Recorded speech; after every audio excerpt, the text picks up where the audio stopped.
দিন নিয়োগ বাতিলের দাবিতে জাহাঙ্গীরনগর বিশ্ববিদ্যালয়ের রেজিস্ট্রার ও ডেপুটি রেজিস্ট্রারকে টানা পঞ্চম দিনের মতো অবরুদ্ধ করে রেখেছে শিক্ষক ফোরাম। পক্ষান্তরে এই আন্দোলনের প্রতিবাদে কর্মবিরতি পালন করছে বিশ্ববিদ্যালয়ের কর্মকর্তা সমিতি। অবরুদ্ধ করে রাখা হয়েছে, আমরা তার অবমুক্তির জন্য দাবি করছি এবং আমরা কর্মবিরতি পালন করছি।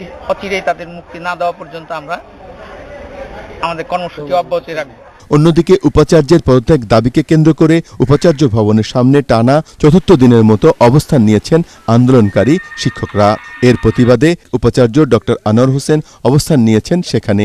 বাসার সামনে থেকে শিক্ষকদের অবস্থান কর্মসূচি প্রত্যাহার না করা পর্যন্ত অবস্থান চালিয়ে যাবার ঘোষণা দিয়েছেন উপাচার্য।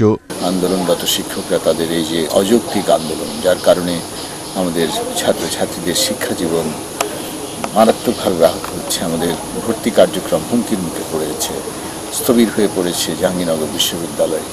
এইসব কথা বিবেচনা করে তাদের এই বেআইনি তাদের যে কার্যক্রম সেটা বন্ধ করবে। ঝড় বৃষ্টি উপেক্ষা করেই চলছে পাল্টাপাল্টি এ কর্মসূচি।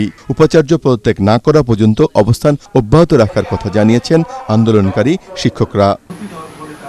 উপাচার্য মহোদয় কিন্তু কোনো সিন্ডিকেট করতে পারেননি, একাডেমিক কাউন্সিল বা সিনেট অধিবেশন বা একাডেমিক কাউন্সিল কোনো কিছুই উনি করতে পারছেন না। আসলে অবাঞ্ছিত উপাচার্য পদত্যাগ করলেই কিন্তু সমাধানটা খুব সহজেই হয়ে যায়।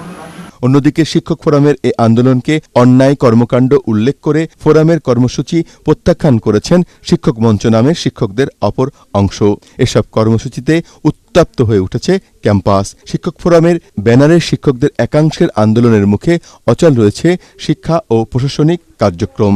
অনিশ্চিত হয়ে পড়েছে 2013-2014 শিক্ষাবর্ষে ভর্তি প্রক্রিয়া। আরিফ হোসেন, এটিএন বাংলা, সাভার।